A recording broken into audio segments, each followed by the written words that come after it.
Welcome to Innovators at the Intersection. I'm Jordan Weiss, and along with Jess Petion, we share the stories of visionaries and creatives at the crossroads of culture and STEAM. Our monthly podcast and bi-monthly publication spotlight inspiring changemakers who are shaping a better tomorrow. So we're so excited to have with us today Aaron Walton, advertising, going to say legend and icon. So Aaron, let me ask you, just to dive right in, what sparked your interest in advertising, earlier in your life? And was there a moment that you were like, this is my calling. I know I want to do this, because you've been doing this for over 40 years. Yeah. Well, first of all, it's exciting to be here. So thank you for inviting me. I'm a huge fan of diversity, and your magazine has been an incredible force for us. So thank you for doing that. I appreciate that. In answer to your question, this is going to sound very strange, but I'm going to be truthful here. This is a safe space. Yes, it is. Yes, very much it is. Yep. The truth is, I was a huge, TV fanatic, still am, love television. Yep. And I was watching a television series called Bewitched. And I remember asking my mom, I was very young, what is it that Darren Stevens does? Mm-hmm. And she told me, and I was like, oh my God, that's a really cool thing to do, right? And so that was probably the first time I actually ever really knew about what advertising was. Now, obviously, in the show, it was very, very different and exaggerated, but that was the first real kind of experience in terms of understanding what advertising was all about. Well, not experience, but my exposure to it. I think when I ended up going to, I graduated from Babson College. And when I went to Babson, they actually didn't have an advertising major. They had I was a double major in communications and management organizational behavior. And I minored in marketing, actually. Mm-hmm. And so I always knew that communications and, consumer behavior were things that I was just fascinated with. And I'd also been really curious about how brands connected with consumers. Right. And so that was probably the impetus for me kind of wanting to get in to this industry, to the extent that I wanted to figure out how to put brands and communication together in a way that motivated people to do something, to buy something, to love something, to kind of basically get to a point where they were doing some type of an action based on a communication message. And I started looking at the brands that I thought were doing a really good job or, connecting with consumers. And I wanted to interview for those brands. Mm-hmm. I was actually thinking about being on the brand side for a little bit, largely because I wanted to understand from a brand perspective how it worked from corporate, right. Always knowing that ultimately being on the advertising side of the business is where my heart was. And so a couple of, a senior at Babson and a number of companies came on campus to interview. Okay. And I usually got selected, to go on the interview schedule by the companies.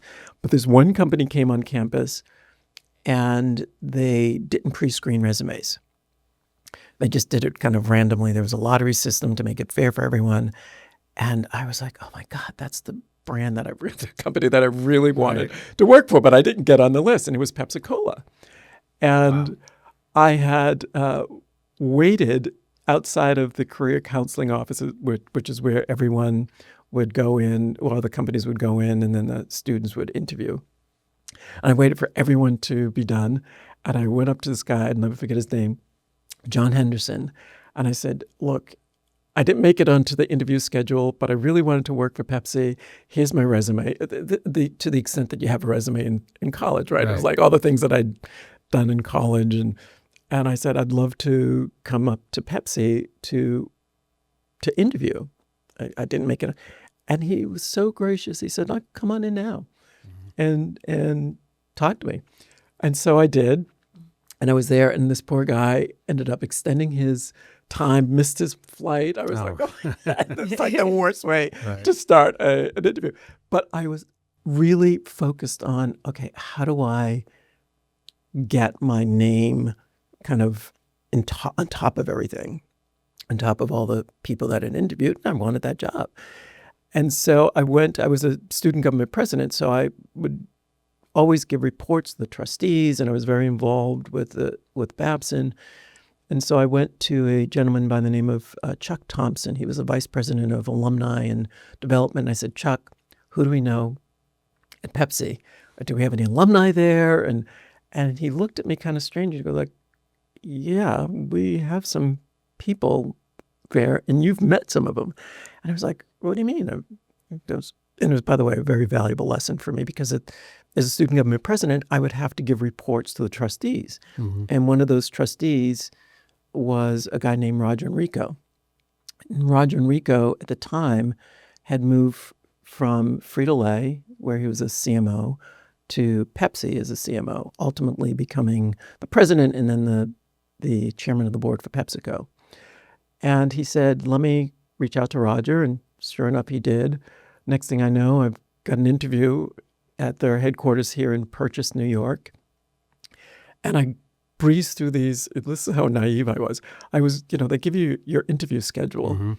And at the end of, and this was for very entry-level analysis position, which, by the way, I loved that job because it was about data. It was about how data could tell stories and research. Oh, yeah, it was so great. And so I go through this interview schedule, and Roger's copied on it, and I'm breezing through these interviews. They're with the brand managers and the VP, and I was so prepared. I was like, I'd done an independent study on cognitive complexity and management communication. I was ready to, talk about that and just like go. And no one was asking me any really tough questions. And I think they weren't because they saw Roger CC'd on this and I just assumed that I had the job. I didn't assume that. And I was prepared. And so fast forward, the next trustee meeting, I'm presenting to the trustees. And by the way, you're in a huge room. There are a lot of, captains of industry in these rooms. And you get up, I do my presentation, then I generally would leave. And Roger came up and said, oh, congratulations. I understand you're going to be working for us. And that's how I got my start. And it was such an incredible time to be a marketer because it was a time in our industry, in the soft drink industry, called the Cola Wars. It was Pepsi battling Coke, and I remember it. Oh my gosh, it was so great. Right? It was about innovation. It was about not just innovation in terms of new products, but it was also about innovation in terms of consumer outreach. How do we separate, our brand from Coke, and how do we not make this a commodity business? And part of that was all about how are we going to bring innovation in terms of the messaging, the marketing that we create to reach these consumers. Pepsi was younger and kind of the choice of the new generation, literally, and Coke was much older, kind of celebrating more of Americana. And Roger had this vision about how he was going to tap in to pop culture and really hit the zeitgeist of these younger consumers. And that's how I really started to look at the importance of segmentation, the importance of communication, the importance of really taking all of these different elements that for me were really important, music, art, entertainment, and using those to elevate a brand and using those to kind of separate yourself out from the competition. And at the time, I'm got promoted from research and then went on to the Mountain Dew brand and then ultimately on the Pepsi brand, and then started working on the entertainment initiatives that Pepsi was actually doing. And all that time, there was an advertising department within Pepsi that I really had my eye on. That's where I wanted to go. Those are the folks that were actually managing the ad agencies that were working with Pepsi, BBDO, Dieste. At the time, it was Mingo Jones. And so that, to me, was where I wanted to get my foot in the door into advertising. Like, that's it. And they agreed to let me do that. Wow. And they were going to move me into that position. And Roger had said, okay, and which was, by the way, a big deal because they never moved people internally into those positions. Usually they took people from the advertising agencies and put them in this department. And Roger said, look, we're going to hold off from having you do that for 3 months. We're going to move you there, but we have another assignment that we want you to work on. And prior to this, because I'd been working on the entertainment initiatives for them, I'd worked on tours on the music sponsorships for them with David Bowie, Tina Turner, Lionel Richie, Gloria Estefan, and Miami Sound Machine before it just was Gloria Estefan. Right. And so, and I'd done that, and I was like, okay, now it's time to go. And Roger said, just three months, and then we'll move you back into the advertising group. And I was like, well, first of all, you're not going to say no. Like, it was Roger and Rico. Why would you do it? And so that's how I ended up moving to California. Huh. They moved me out to manage the Michael Jackson tour. And so I ended up going on the road with Michael for 18 months. And they couldn't hold my job for obvious reasons because they needed to fill it. And so hanging out with Michael Jackson. I was hanging out. It was not a bad gig. I'll take it. But you know what? Yeah. But it was a really good lesson because sometimes you just have to be open to new opportunities that you may not have actually thought about. Right. And I was young too, you know what I mean? Like it was a different time. And so I thought about how much I loved that kind of position where I was representing the brand. I was tapping into my passion for entertainment, for music, and how those two kind of merged together to help elevate the brand and tell a story. And so I stayed out there and did that for them for a number of years, still kind of constantly looking for new talent, new ideas, and music, mostly. Sometime it was television. And then ultimately decided I wanted to really get much more engaged. And I was still an employee, and I didn't just want to do it for soft drink. Right. Marketing. I wanted to be able to expand and do it with other industries.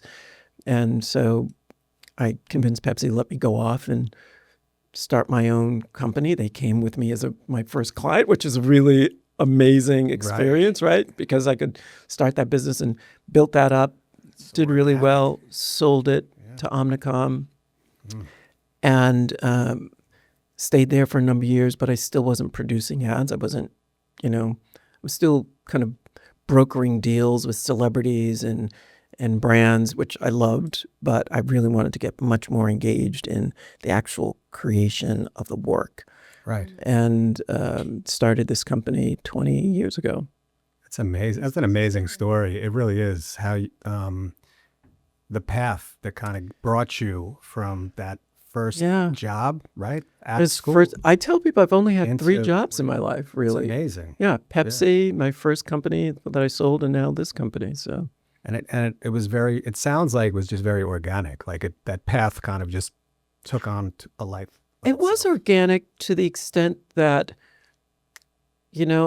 I could have very easily stayed on the path of being a brand manager and then kind of working your way up the ladder to at some point a CMO, I would imagine, or working on different brands. But I love the idea of being able to work on multiple brands in different industries at the same time, Right. which is what you can do when you're in advertising, right? So one day I'm helping to develop a connection for consumers with Lexus, a luxury brand, and then I'm also doing it for consumers with McDonald's or American Airlines. So if you're a curious person, it's a really amazing industry to be a part of. Yeah, yeah. Wow, that's incredible, and definitely, I would think like ahead of your time, because today, there's so many, so many, I would say, celebrities or people in music or fashion or acting that are involved with brands, and you were doing this way, way, way back. Yeah, before it even was kind of like now it's right. I mean, yeah. What's really interesting, when I first started doing partnerships with celebrities and brands, a lot of celebrities didn't want to do it.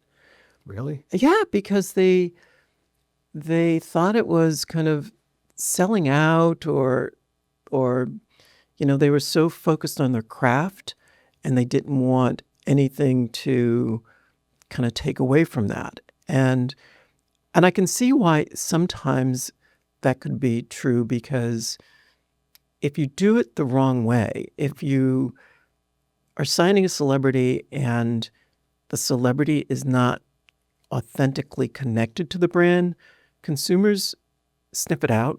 Mm-hmm. They know it's not real, and it can backfire. But I always thought about the opportunity that brands could bring to celebrities to help amplify their art, to help reach a bigger audience.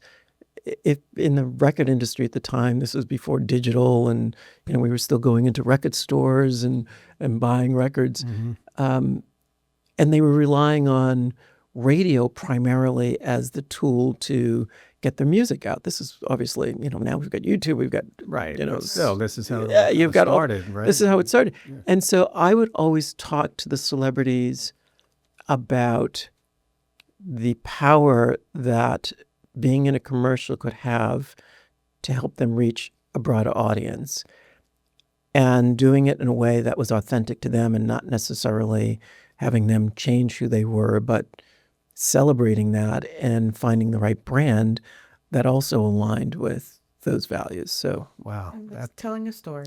It's about telling stories, and it's about telling stories that resonate with diverse audiences. And diverse for me is, we've talked about this before, it's not just about ethnicity, it's culture, it's passion, it's, there are all types of things that help define what diversity is all about, and finding those moments, those people, those properties, whatever it is that really connect and can create a good partnership, because it doesn't work if it's just one-sided. It doesn't work if it's just the brand getting the value and not the celebrity, or vice versa. So I really focused on how do we make this great for both and elevate all of them.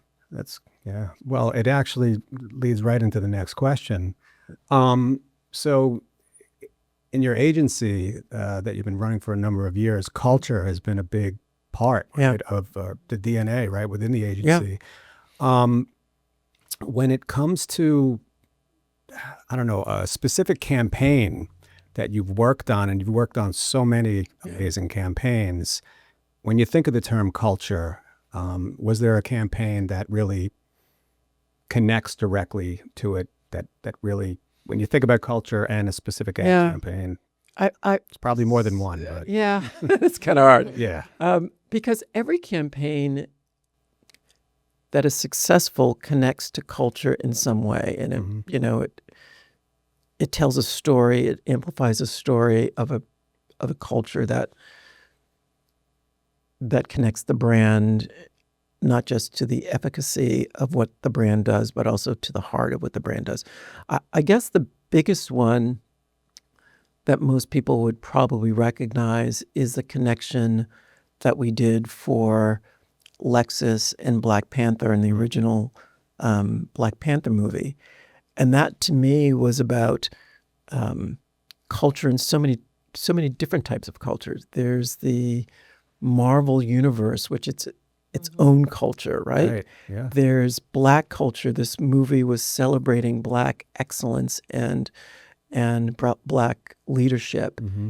Um, and so for me, and that was something that Lexus was very focused on and wanting to celebrate. And so for me, bringing those two brands, Marvel, Disney, and Lexus together and creating something massive was great. And again, even within the movie, there was fashion culture, so there were all different types of things that you could tap into that touch the hearts and the minds of consumers and tie back to the brand essence and help tell the brand story in a really cool way. Very cool. You were speaking about it earlier, how you fell into these brands especially when you got out of school, and you just kind of like it was meant for you, and you tell these stories. So do you feel that's part of how you continue to tell your stories when you include all those things? Yeah, see, it's really interesting because when I truly got into the advertising part of the business, as opposed to just the brand side of the business, what I noticed was that there weren't a lot of people who looked like me in the work. And it wasn't just about being on screen. It was also about, I didn't see a lot of people that looked like me behind the scenes. And so I knew that was something that needed to change. And in particular, we needed to change it behind the scenes because the people behind the scenes were making the work and were informing the types of initiatives that would go out there. And so when I was starting this company, and at the time I had another partner, there were still two partners, myself and Magic Johnson, and we had Corey Isaacson, who was the Isaacson of the agency. I was really focused on how we could bring diverse people together to create more innovative work. And I believed then, as I do now, even more so, that when you bring really diverse people together, they bring in new ideas, and those new ideas lead to more innovative types of campaigns. And I use this analogy all the time. It's like looking at a kaleidoscope. And, we talk about kaleidoscopes or colliding as a bad thing. We don't talk about kaleidoscopes as a bad thing, but we talk about colliding and collisions as a bad thing. But in the reality, collisions can be a really amazing thing because it can create a new spark that highlights or showcases something that you wouldn't have gotten by not colliding. And so the analogy I use with a kaleidoscope is, if you look through a kaleidoscope and you kind of looking and you just see one piece, it's always beautiful. But when you mix it up and you turn it, it creates this mosaic, something even bigger and more beautiful than something on its own. And so I really try to encourage those collisions, those respectful collisions, because I do believe it brings new thinking. There's a German philosopher called Hegel, and I think about Hegel in the following sense in terms of how it ties to diversity, equity, and inclusion. And Hegel came up with something called the dialectic method. The dialectic method is this notion that every idea has an equal and an opposite idea.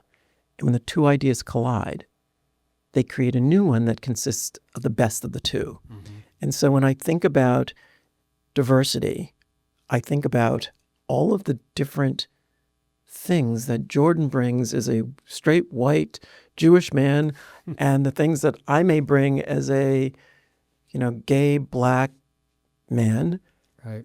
coming together, and I'm going to learn something from you that vice versa. and vice versa. And Yeah, of course. and what's going to ultimately happen is we're going to come up with something even bigger than anything that I could have done on my own. And so for me, when we started the agency, that was really important because I really believed that that's how we were going to get innovative ideas. And I say this all the time, no client has ever asked me to be less innovative. They've all asked me to come up with new thinking. And there are things that, quite frankly, on my own, I wouldn't be able to do. So I lean on other people that have different life experiences.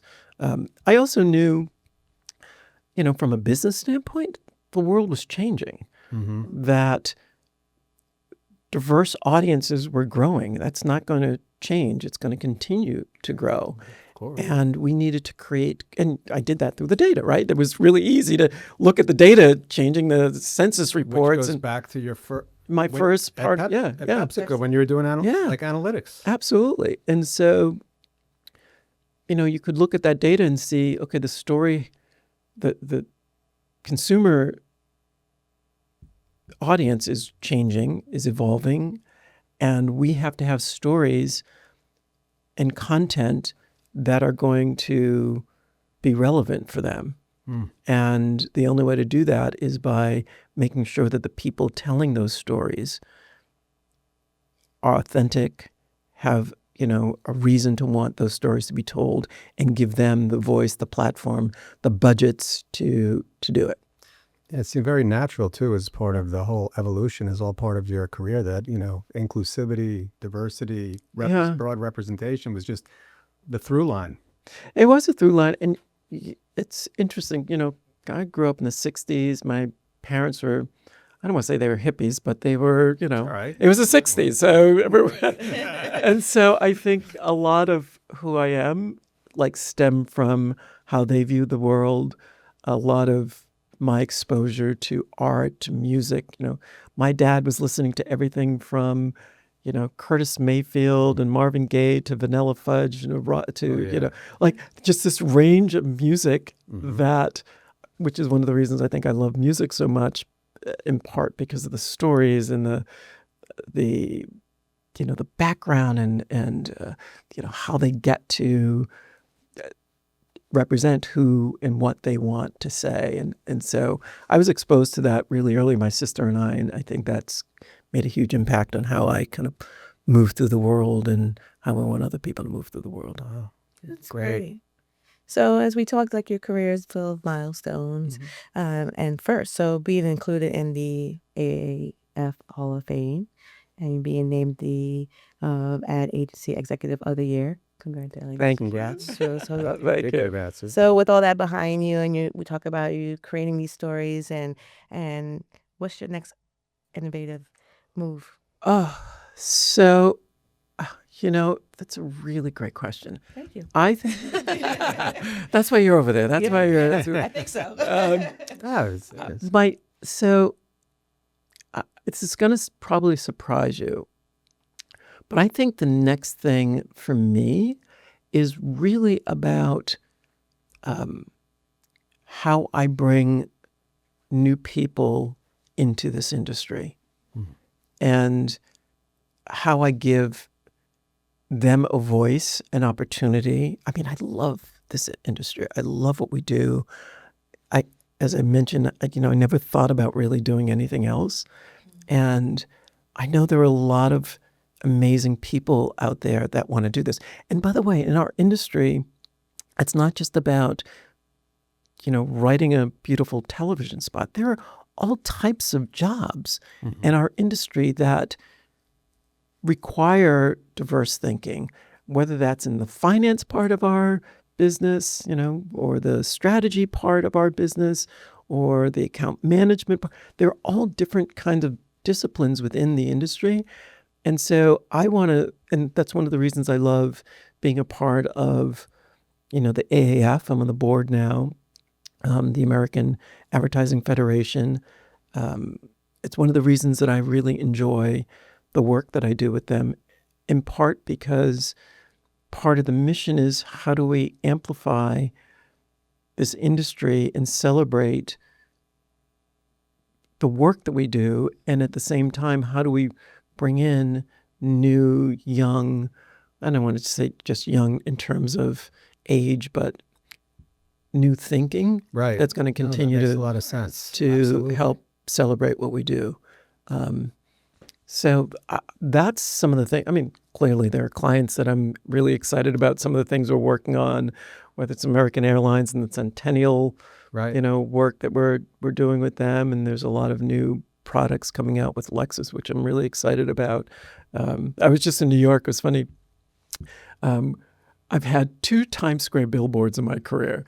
And Really? yeah, one was with Pepsi, ironically, when we launched the America's Choice, Right. and then most recently we just put up a GX billboard, and it's the first time I've ever worked on a billboard that was one of those kind of 4D billboards. Mm-hmm. So it was kind of fun to see that. But there's all types of things that we're working on with a variety of clients that I just think are going to really help drive innovation, help celebrate who the brand is, and then give consumers an opportunity to participate in ways that they never participated before. It is. It's really important too. I mean, it's basically like the way that what you've done with your career. It's like opening up the door and kind of creating opportunities and, in a sense, passing the torch to new ideas, and that's just going to keep things going and moving beyond. And it makes it interesting for me too, because look, I'm 64, and my ability to keep tapped into pop culture is the same as my nephew who is, in his 20s. And so I learn a lot. I go to some of these awards. I was at the PET Awards, and I pride myself on kind of knowing what's going on. But a lot of it is like tapping into other folks, like, Right. who's that? Why? What's that again? What's the name? Why? Definitely. Yeah, you know what I mean? It's Yeah. so, and I used to be that guy on the other side. Right. So, but there is something really great about, encouraging younger talent to come in and do the things and have the opportunities that I had. And quite frankly, there are even more now than it was when I started, because there are just so many more opportunities in terms of how content is distributed. When I was growing up in the business, it was basically television, radio, and print. And now all of these digital opportunities for new creative vision. And I also love the fact that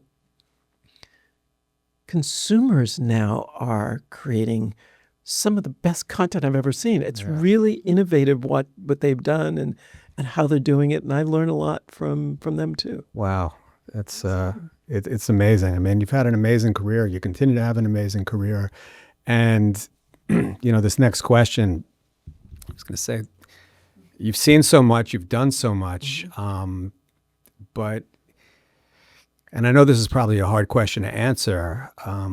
If you had to I guess, pick a memory that really stood out throughout the course of your career.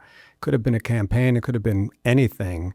And when you think about it now, that moment that really truly brings a smile to your face and touches you, is there, I know there's probably a lot, but is there one that really speaks to you? Wow, that's such a tough one, because there's so many different ones. Well, I'll tell you one that might surprise you. There was a person that was working for me that was young, and he was kind of struggling to find his voice. Mm-hmm. And really well-intentioned, but just wasn't getting it. And I remember just working with him, the team working with him.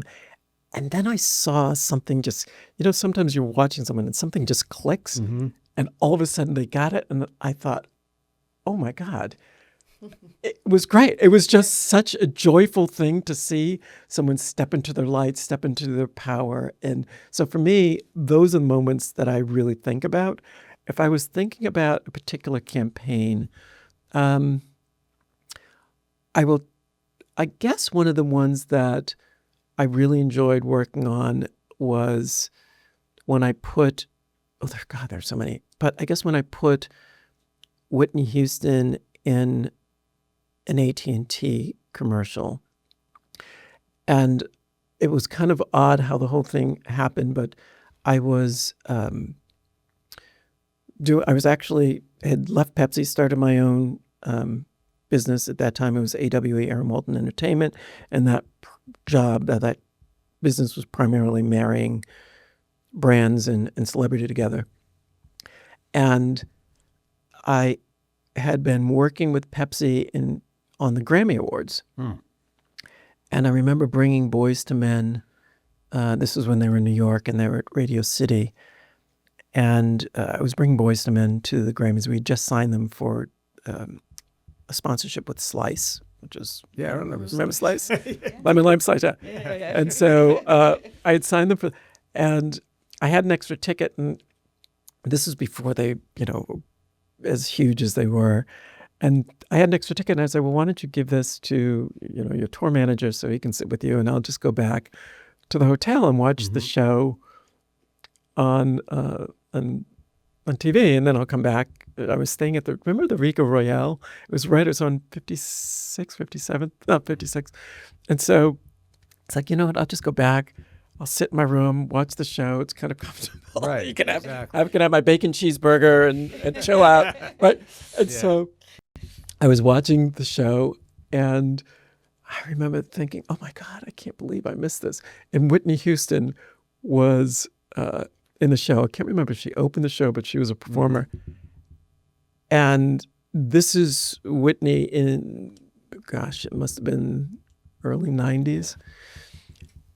And she was just spectacular. Her voice still just amazing. And I remember watching her sing and thinking to myself, why hasn't anyone done anything with Whitney Houston? She's like the premier voice of our generation. And so I called, this is before cell phones, so I remember calling this guy named Dan Clark. He was the VP of marketing. He had been at Pepsi and he went over to AT&T. And AT&T at that time, this was before cell phones. It was really about long distance calling.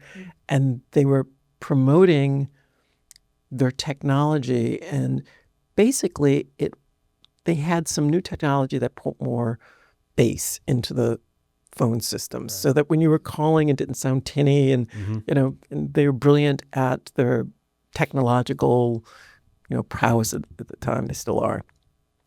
And so I remember these commercials, and they were just showing their, the new technology. And I called Dan. I left him a voicemail. I said, Dan, I've got this crazy idea. Why don't we showcase your new technology by showing one of the premier voices, Whitney Houston, doing an on-air demonstration of singing without your technology, and then we cut to what the technology does to even make the premier voice sound better. Left the voicemail, went out, picked up the guys. We were doing the after parties, which, I just came back really late. I was exhausted. And my phone rings, and it was Dan. He goes, and I heard this kind of huffing, puffing, and I didn't realize. I was like, what the hell's calling me, like, in my hotel room? I think he was on his treadmill or something. He was like, I got your message. I think we should do it. And like 2 weeks later, we had the spot done. It was a great demonstration in a short amount of time that we had to showcase, great talent, a great brand, great technology coming together and telling an amazing story. Wow. Yeah, so that was a lot of fun. It's a great story too. Yeah. One of the things you want to do, your next move, is to kind of give back. So in that aspect, what do you tell someone that's just trying to find their space and their creativity, and you have given yourself these opportunities? What I think sometimes opportunities are just whatever's meant for you is meant for you. How do you help someone else find their way in this space of advertising? they have to be open to not only putting in the time, but understanding that they're not always going to be right. There are going to be things that you have to learn from people who have experience in the business. I tell a lot of, Gen Z and Gen X, you may be hired on Monday, but doesn't mean you're going to be, promoted by Friday. A lot of them are like, I need to move. I was like, no, what you need to do is you need to learn, and you need to be prepared to fail. Right. That happens. I've learned more personally from my failures than I have ever learned from my successes. We have something that we learned from Toyota that was all about Kaizen, which is the, constant focus on improvement. So every time we do something, we think about, and it could be as, successful as Black Panther or something even smaller. We sit back and we look at it and think, okay, that worked, but what could we do to make it better? Right. What could we do to, connect with consumers more? What kind of research could we have done that would have helped? By the way, that was true. I think part of that, I didn't have the word for it at the time, but that's one of the things that I learned from Roger, from Roger and Rico, in terms of what's next, what else can we do to constantly change, to learn, to move forward. And so I would say to anyone that wants to be in this business, be prepared to put in the time. And if you are, eventually you're going to get what you ultimately want, and just be open to the fact that what you think you want today may be different tomorrow. That is true. Right? Yeah. Very true. Yeah. Very true. Aaron, it's been so great to have you here. Thanks so much for sharing all of your experiences, your journey, your career. It's been amazing. Thank you. It's been a great conversation. I really appreciate all your stories. Well, thank you for having me. It has been a joy and continued success to you guys. Yeah, I know it's going to be, huge, huge, huge success. So I'm glad I got to be a part of it. Well, thanks so much. It means so much for you. Thanks. Thank you.